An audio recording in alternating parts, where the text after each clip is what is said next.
Hey guys, it's Milo back with another video, and today I'm going to be talking about Kalih box switches. I'm going to be reviewing them, and also I'll talk about all the specs inside of them. So let's get straight into this video.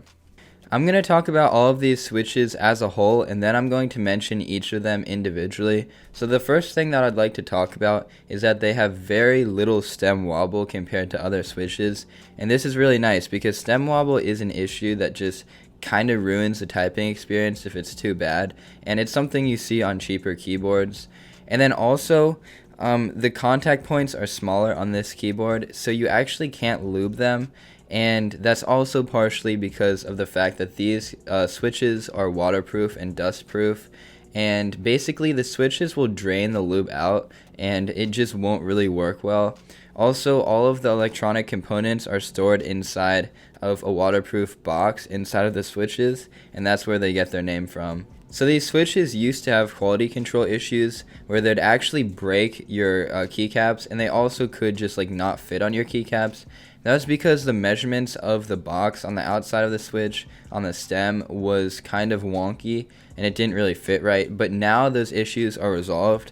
Also, the spring inside of these switches are smaller and just a different type of spring than other MX switches, so you won't be able to spring swap your switches. That's not really an issue for most people, but I do know a lot of enthusiasts do like to swap out their springs. Also, all of these switches have a transparent housing and their plate mount.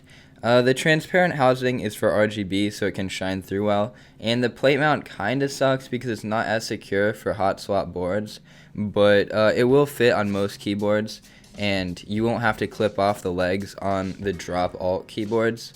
And then lastly, all of them have 3.6 millimeters of travel distance and 1 millimeters of actuation distance, except for the thick click switches, which have 2 millimeters of actuation distance, which is the Kalih box Jade and the Kalih box Navy. And then all of the rest of the ones are basically the same.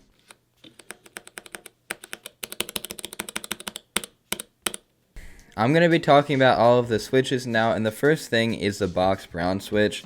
So this has 60 grams operating force and 60 grams bottom out force, and it has a small tactile bump at the top of the actuation, and it's actually so small that if you press quickly, it actually feels linear. And this is kind of similar to the cherry browns, except for cherry, the tactile bump is in the middle of the travel distance. And I honestly don't really like browns that much, I just feel like they aren't very tactile.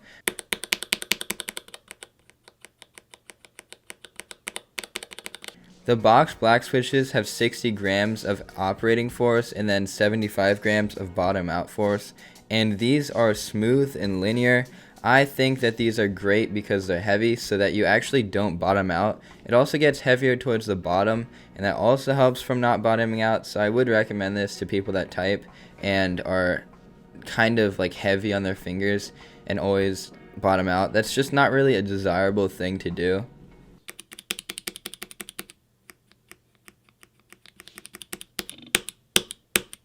So the box red switches are 50 grams operating force and then 60 grams bottoming out. And this is kind of light in my opinion, and I would recommend this for gaming because it's smooth and linear, and you're going to be able to get all of your key presses in a short period of time, which is very helpful if you're gaming.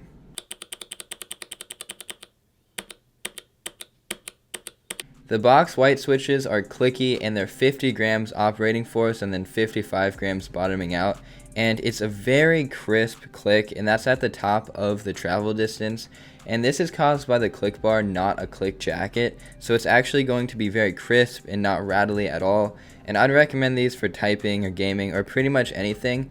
I just wouldn't really think that it's a good idea to use this in like a public space just because they're kind of loud and kind of annoying.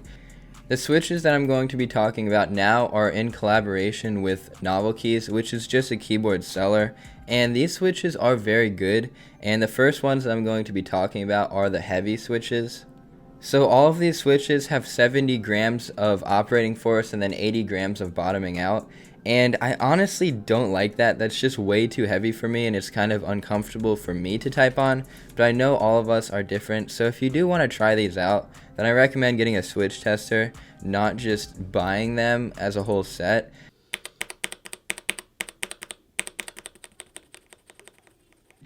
The Kalih box yellow switches are linear and they're heavy. That's pretty much all there is to them, and they are nice switches if you like heavy switches, but other than that, I would recommend getting a lighter linear switch like the reds or blacks. And then the burnt orange switches are heavy tactile switches, and I feel like the tactile bump isn't very significant at the top of these switches. It's kind of small compared to how heavy the switches are, so I wouldn't say this is desirable, and I honestly wouldn't recommend these as a tactile switch, even if you like heavy switches. Also, the tactile bump is rounded and it's at the top of the travel distance, and honestly, they do feel a bit floaty towards the bottom of the switch, which helps you from bottoming out, but like I said, these just aren't very great switches in my opinion.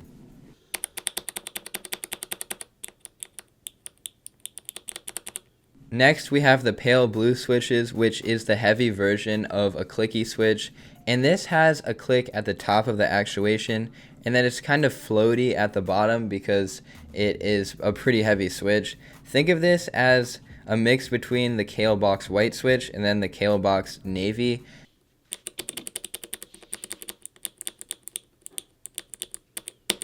And then the Kalih box navy switch has 60 grams of operating force and 90 grams of bottoming out. And these switches are insane. I would never recommend them to anybody except if you're like a bodybuilder or just someone that's like out of their mind. Along with them being extremely heavy, they also have a very thick click bar. They're basically like as extreme as a switch can get. So I wouldn't recommend these to you, but you know what? If you like I guess if you want a finger workout and if you want to burn calories while you play Fortnite, then I guess you can go ahead and use these switches if you want.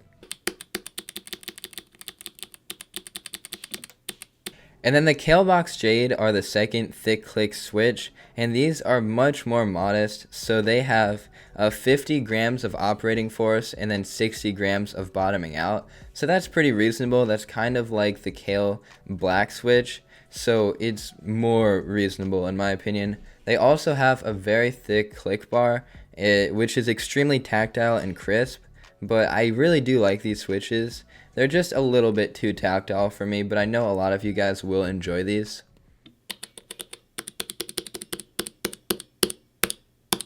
And then lastly, we have the extremely tactile switch, which is the Kalih box Royal, and this has 75 grams of operating force and then 70 grams of bottoming out.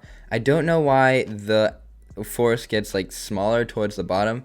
That doesn't make sense to me, but this has a very tactile rounded bump on the like actuation. It's kind of towards the top of the press, and all I can say is that these switches are not to my taste. They're just way too tactile for me, and I feel like it's not even a pleasant tactile bump. It's just very harsh, even though it's rounded. It's kind of hard to explain, but I'd recommend trying it out for yourself because for all I know, you guys might love this switch.